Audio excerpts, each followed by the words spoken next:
পবিত্র রমাদানের জরুরি মাসআলা নিয়ে আলোচনা করব।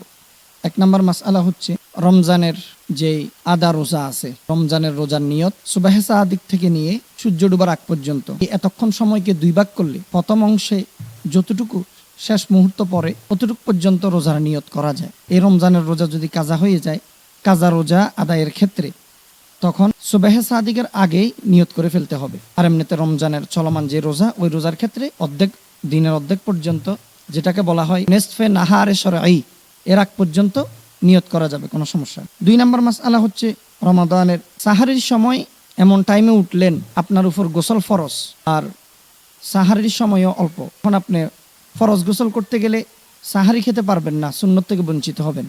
আবার আপনি যদি ওই সাহারি খেতে যান, ফরজ গোসল করতে পারবেন না।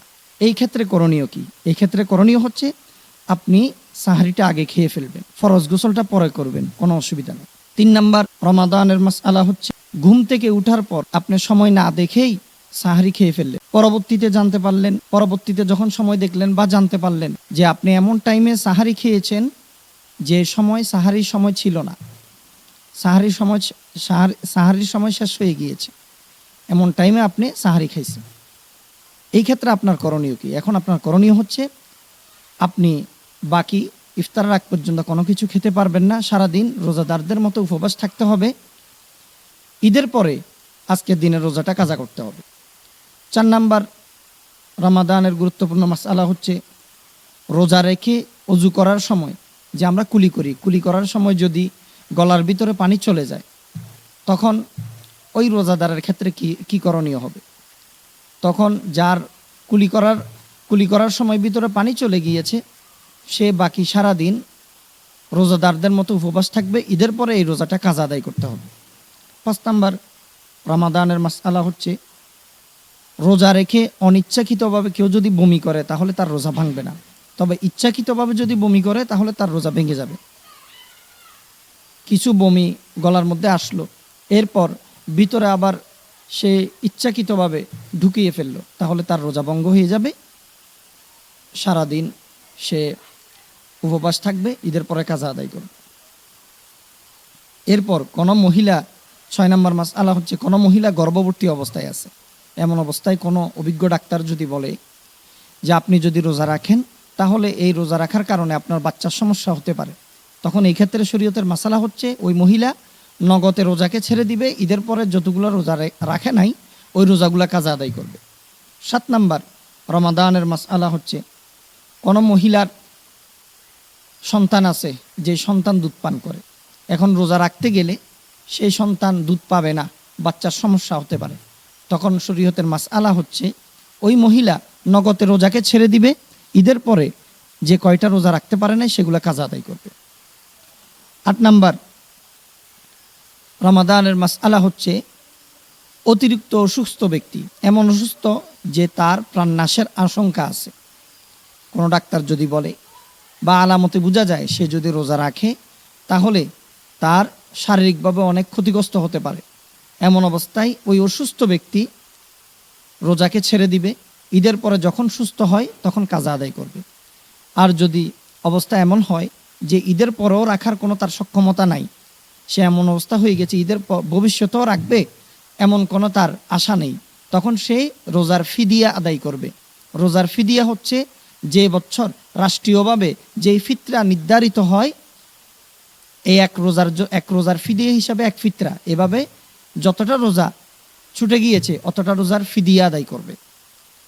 এখন মাসআলা হচ্ছে যদি দেখা যাচ্ছে সে অসুস্থতার কারণে ফিদিয়া আদায় করেছে, পরবর্তীতে কিছুদিন পর সে আবার সুস্থ হয়ে গেল, তখন তার থেকে পুনরায় আবার ওই যে রোজাগুলো কাজা করেছে সেগুলো আদায় করে ফেলতে হবে। 9 নম্বর রমাদানের মাসআলা হচ্ছে সকাল থেকে কোনো মহিলা অসুস্থ ছিল, দুপুর থেকে ভালো হয়ে গেছে, সকাল থেকে অর্থাৎ মাসিক অবস্থায় ছিল কিন্তু দুপুরবেলা থেকে সে ভালো হয়ে গেছে, তখন সেই দুপুরবেলা থেকে ইফতারের আগ পর্যন্ত ওই মহিলা আর কিছু খাবে না, ঈদের পরে এই রোজাটা কাজা আদায় করতে হবে, বাকি সময়টা সে উপবাস থাকবে। পক্ষান্তরে কোনো মহিলা সকালে ভালো ছিল কিন্তু দুপুরবেলা অসুস্থ হয়ে গেছে, এখন শরীয়তের মাসালা হচ্ছে সে রোজা ভেঙে ফেলবে নগদে, এবং দুপুর থেকে যে অসুস্থ হয়ে গিয়েছে ইফতার আগ পর্যন্ত সে চাইলে কিছু খেতে পারবে, কোনো অসুবিধা নাই, কিন্তু সে এমনভাবে খাবে ছোট বাচ্চাও যেন না দেখে, এমনভাবে সে ঘরের মধ্যে খাওয়া দাওয়া করবে, লুকিয়ে খাওয়া দাওয়া করবে। রমাদানের 10 নাম্বার আরেকটি গুরুত্বপূর্ণ মাসালা হচ্ছে, কোনো সন্তান ছেলে হোক কিংবা মেয়ে হোক সকালবেলা না বালেক ছিল, দুপুরবেলা বালেক হয়ে গিয়েছে, এখন তার ক্ষেত্রে শরীয়তের মাসালা কি? তার ক্ষেত্রে শরীয়তের মাসালা হচ্ছে সে বাকি সময় উপবাস থাকবে, ইফতারির সময় খাবে এবং এই দিনের রোজা ঈদের পরে কাজা আদায় করবে। 11 নম্বর পবিত্র রমাদানের মাসালা হচ্ছে, কোনো মানুষ সৌদি আরব ছিল, সেখান থেকে রোজা শুরু করেছে, এরপর কয়েক রমজান পর বাংলাদেশে আসলো।